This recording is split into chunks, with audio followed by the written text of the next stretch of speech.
Welcome to the Duathlon Show, home of all things Run Bike Run. Today's a very special video, an unboxing of the Nike Sabrina 2 basketball shoes. That's right, we're talking shoes for round ball rather than running. I'm displaying my range here on the Duathlon Show.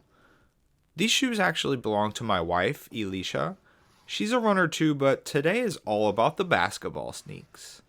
You're going to get to watch a running shoe geek try to make sense of a b-ball shoe. Shouldn't be too hard, no? Basketball's got a bunch of running in it. Okay, let's dive in. These are the signature Nike models from WNBA superstar Sabrina Ionescu. She's my favorite player on my favorite team, the WNBA champions New York Liberty. So you know I had to grab a pair of these as a gift for my wife, who I decided would definitely want some basketball shoes. She can work in some pickup games in between her marathon training, right?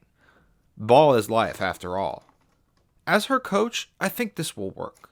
As I open the box here, you can begin to see the beautiful apple green, white, yellow strike colorway. Nike calls this model the Sabrina 2 Retroed. The Beaverton, Oregon company is located about an hour and 45 minutes away from where Sabrina Ionescu went to college at the University of Oregon. Nike says, quote, "Where Sabrina rose to stardom at the collegiate level just so happens to be where we got our start too.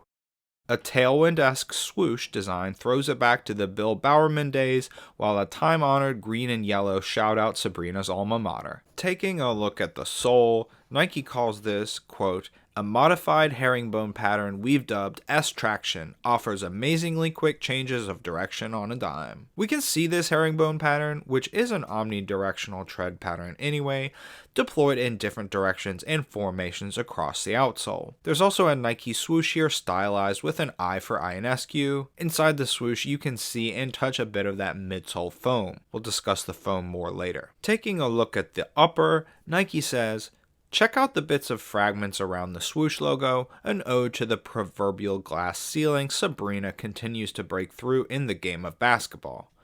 The embroidered S's on the back half of the design pay homage to the dream weavers who continue to strive to do more." The toe box seems to contain a few layers of synthetic plasticky material here. It doesn't seem like it would be a particularly breathable upper.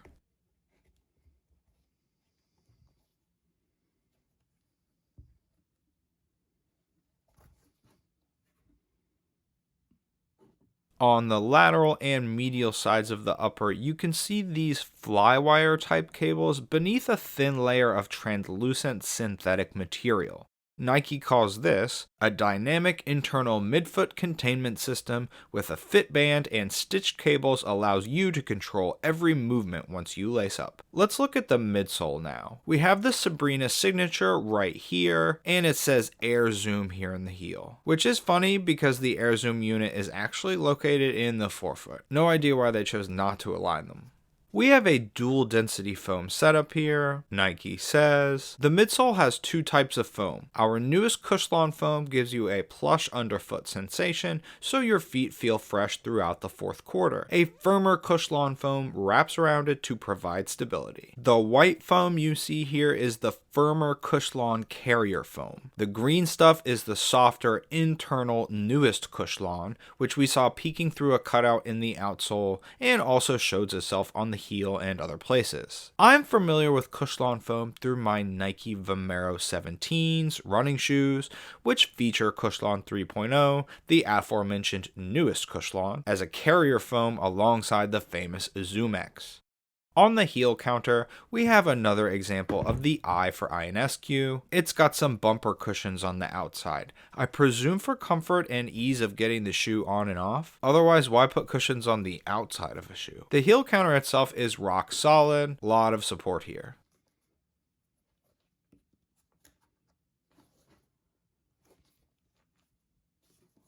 The number 20 here, Sabrina's jersey number, etched into the rubber. There's an outrigger on the lateral side, which is an extension of the outsole rubber. This should provide support and stability for jab steps and changes of direction. As I remove the paper, you can get a good look at the embroidered S's for Sabrina.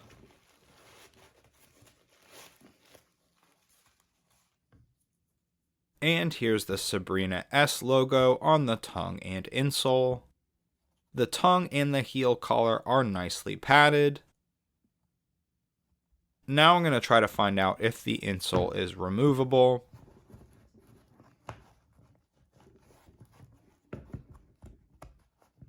It is not removable.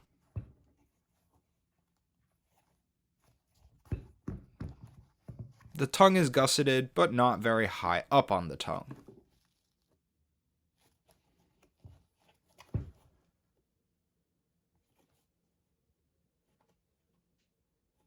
Finally, let's talk about what's not visible. Credit to YouTuber Foot Dr. Zach for this image. Unlike me, he cut his pair in half. We can see here all the elements we discussed as well as ones we haven't. We can see some plastic in the rear forming that rock solid heel counter. Then we can see both types of foam here. I think the purple foam in this image is the Cushlon 3.0 and the white foam is the older Cushlon carrier foam. I believe if you sliced this half shoe again down the middle, we'd see even more of that carrier foam, which is probably more concentrated in the outside of the shoe. Looking at the Cushlon 3.0 in the center, I do find it interesting that we can see multiple different slabs of it in the midsole. I can see at least 4 different pieces of foam. So if you were assuming that it was one sculpted wedge of Cushlon 3.0 here, it is not. Next we have the midfoot shank. Not advertised on the Nike.com listing for the shoe, this is here for torsional stability. That's the ability of a shoe to resist twisting or rotation. Foot Dr. Zach says this is a double thickness shank with more plastic than normal.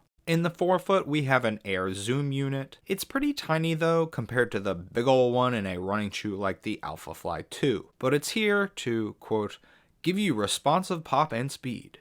Keep in mind, Sabrina is a guard. She's known for her deadly shooting and high basketball IQ, but she's not known as the league's greatest leaper. And this shoe does not contain a gigantic bouncy air zoom unit or dual units in the forefoot and heel, like some other ball shoes more focused on the high flyers. A good guard shoe, but maybe not the one to buy if you pattern your game around Ja Morant, say, or Anthony Edwards. Finally, we can get a good look at the 3 layers of material in the upper. A breathable shoe? Probably not. Okay, well that's about it for the unboxing. I hope you found this valuable. If so, please hit the thumbs up like button and subscribe to the YouTube channel, or check out the podcast, The Duathlon Show, link in the description of this YouTube video. Stay dry, everyone.